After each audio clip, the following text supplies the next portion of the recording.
احمد بن حنبل، ابو یعلا، طبرانی، صحیح ابن حبان، ابن ابی شیبہ کی روایت ہے۔ حضرت ہشام بن عامر رضی اللہ تعالیٰ عنہ اس کے راوی ہے۔ فرماتے ہیں رسول اکرم صلی اللہ علیہ وسلم نے فرمایا، لا یحل لمسلم ان یہجر مسلما فوق ثلاث لیال، کسی بھی مسلمان کے لیے 3 دن 3 راتوں سے زیادہ بائیکاٹ کرنا، قطع تعلقی کرنا یہ جائز نہیں۔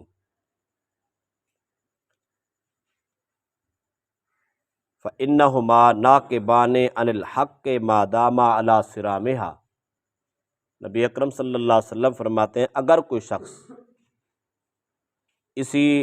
طرز پر قطع تعلقی کی صورت میں، اختلاف اور بائیکاٹ کی صورت میں ڈٹا رہا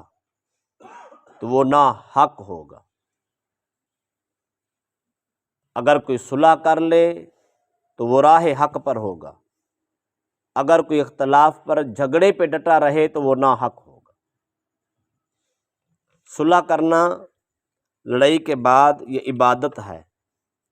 صلح نہ کرنا یہ شیطنت ہے۔ تیسرا جملہ اس حدیث پاک کا یہ ہے، نبی اکرم صلی اللہ علیہ وسلم فرماتے وَأَوَّلُهُمَا فَيْءٌ يَكُونُ سَبْقُهُ بِالْفَيْءِ كَفَّارَةً لَهُ، دو لڑنے والوں میں جو آدمی صلح کرنے میں پہل کرتا ہے، کوشش کرتا ہے، آگے بڑھتا ہے، سلام کرنے کی کاوش کرتا ہے، وہ جو قطع تعلقی سے گناہ ہوا تھا، اس پہل کرنے کی وجہ سے اللہ وہ گناہوں کو کفارہ بنا دیتا ہے۔ تو صلح کرنے میں کوشش کرنے والا اپنے گناہ معاف کروا لیتا ہے، اور جو کوشش نہیں کرتا یہ قطع تعلقی کا گناہ اس کے سر پہ، اس کے نامہ مال میں درج رہتا ہے۔ چوتھا جملہ اس حدیث پاک کا ہے، نبی رحمت صلی اللہ علیہ وسلم نے فرمایا وَإِن سَلَّمَ فَلَمْ يَقْبَلْ وَرَدَّ عَلَيْهِ سَلَامَهُ، اگر ایک شخص کوشش کر کے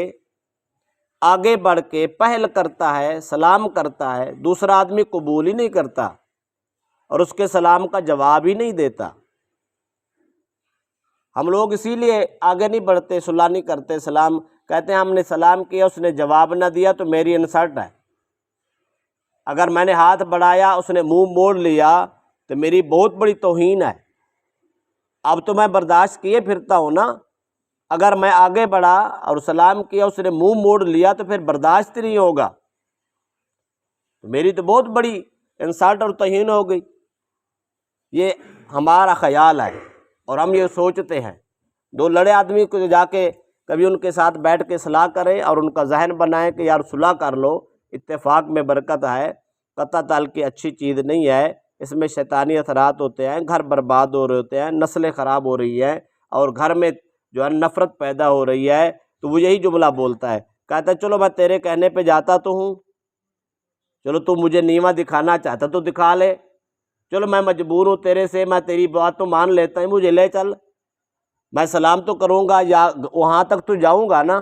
اگر اس نے جواب نہ دیا یا اس نے سلام کا مجھے اٹھ کے نہ ملا تو پھر کیا ہوگا، پھر تو میری برداشت سے بھی نکل جائے گا۔ اور اللہ کے نبی سے پوچھتے ہیں اگر کوئی آدمی صلح کرنے کے لیے آگے بڑھے، سلام کرے، اتفاق کی کوشش کرے، قدم بڑھائے اور دوسرا اس کو جواب نہ دے، اس کا سلام قبول نہ کرے، صلح کرنے کے لیے تیار نہ ہو، تو اللہ کی طرف سے جواب کیا آتا ہے؟ اللہ کے پیغمبر فرماتے ہیں ردت علیہ الملائکہ، سلام کرنے والا سلام کرے، صلح کی کوشش کرے، فریق ثانی اگر جواب نہ دے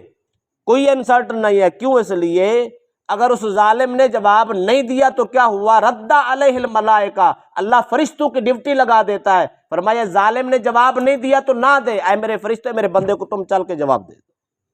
کیا خیال ہے؟ اگر وہ نہیں دیتا تو نہ دے، کوئی بات نہیں ہے، آپ کا فرض تھا، آپ نے ادا کر دیا، آپ نے قدم بڑھایا، آپ نے حق ادا کر دیا، راہ نا حق سے ہٹ گئے، اللہ اتنی عزت دیتا ہے، ایک فرشتہ نہیں۔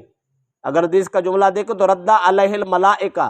ملائکہ بھی جمع ہے، الف لام جنس کا ہے اور استغراق کا ہے، اس کا مطلب ہے اللہ ساری کائنات کے فرشتوں کو کہہ دیتا ہے میرا بندہ بڑھ کے سلام کرنے جا رہا ہے، اگر وہ جواب نہ دے تو سارے مل کے یک زبان ہو کے کہنا، اے سلام کرنے والا، صلح کی کوشش کرنے والا، آگے بڑھنے والا، ہم سارے ملائکہ کی کائنات تجھے جو دعا دیتی ہے، اللہ تجھے سلامت رکھے، اللہ تجھے آباد رکھے، اللہ تجھے عزت عطا کرے، اللہ تجھے پھر سے کمال عطا کرے۔ کیا خیال ہے؟ ایک جواب اگر بھائی جواب نہ دے، رشتہ دار جواب نہ دے، انسلٹ ہوئی ہے۔ یہ ایک جواب دیتا تو ہم سمجھتے شاید عزت ہو گئی ہے۔ خدا کے بندوں، کروڑ فرشتے بیک وقت زبان ہو کر ہمیں جواب دیتے ہیں، اس سے بڑی عزت اور کون سی ہوگی؟ دوسرا اور اگلا جملہ سن لیں، وہ جو جس نے جواب نہ دیا، منہ موڑ گیا، سلام قبول نہ کیا، بھائی کی عزت نہ کی، صلح کرنے کے لیے قدم نہ بڑھایا اور کوشش نہ کی، بلکہ ڈٹا رہا، انا کا مسئلہ بنائے رکھا، اس کا حق کیا ہے اور اس کو کیا ملے گا؟ اللہ کے نبی فرماتے رد علی الآخر الشیطان، صلح کرنے کی کوشش کرنے والوں کو کروڑ فرشتے جواب دیتے ہیں اور ضد کرنے والے کو شیطان جواب دیتا ہے، کہتا ہے شاباش، میں تیرا یار ہوں، میں تیرے ساتھ کھڑا ہوں، فیصلہ ہم خود کر لیں۔ صلح کی کوشش کرنے والے کو کروڑ فرشتے اس کے پیچھے کھڑے ہیں اور صلح نہ کرنے والے کے پیچھے شیطان کھڑا، اور ہم فیصلہ ہم نے خود کرنا ہے کہ ہم نے شیطان کے ساتھ ہی رہنا ہے ساری زندگی یا اللہ کے رحمت کے فرشتوں کے ساتھ رہنا۔ اگلا جملہ سنیں، نبی اکرم صلی اللہ علیہ وسلم فرماتے فَإِن مَاتَ عَلَى صِرَامِهِمَا لَمْ يَدْخُلَ الْجَنَّةَ جَمِيعًا أَبَدًا، اگر وہ دونوں ڈٹے رہے، کسی نے پہل نہ کی، کسی نے کوشش نہ کی، اس نے اپنی جگہ پہ نا کا مسئلہ بنا لیا، اس نے اپنی جگہ پہ بنا لیا، ضدی ہو گئے، کسی کی نہیں مانی، جو ہوتا ہے سو ہوتا ہے، دیکھ لیتے ہیں، ہم دیکھتے ہیں کیا ہوتا ہے، فلاں فلاں کرتے کرتے اگر انہوں نے صلح نہ کی، دونوں ڈٹے رہے اور دونوں مر گئے، اللہ کے نبی فرماتے ہیں لم يدخل الجنت جمیعا ابدا، وہ کبھی جنت میں داخل نہیں ہوں گے، جنت کا راستہ ہی بند ہو جائے۔ لڑتے لڑتے نہیں مرنا،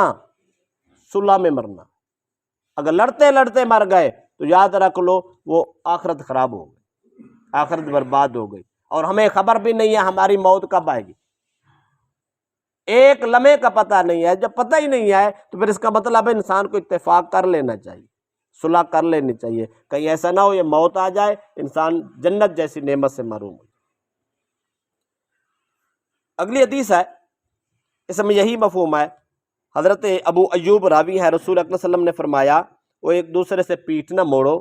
اور ایک دوسرے سے قطع تعلقی نہ کرو، کونوا عباد اللہ اخوانا، بلکہ آپس میں بھائی بھائی بن جاؤ۔ حجر المؤمنین ثلاثہ، مسلمانوں کے لیے 3 دن تو اجازت ہے، اگر قطع تعلقی ہو جائے تو کوئی گناہ نہیں ہے۔ فَإِن تَكَلَّمَا وَإِنْ أَعْرَضَ اللَّهُ عَزَّ وَجَلَّ عَنْهُمَا،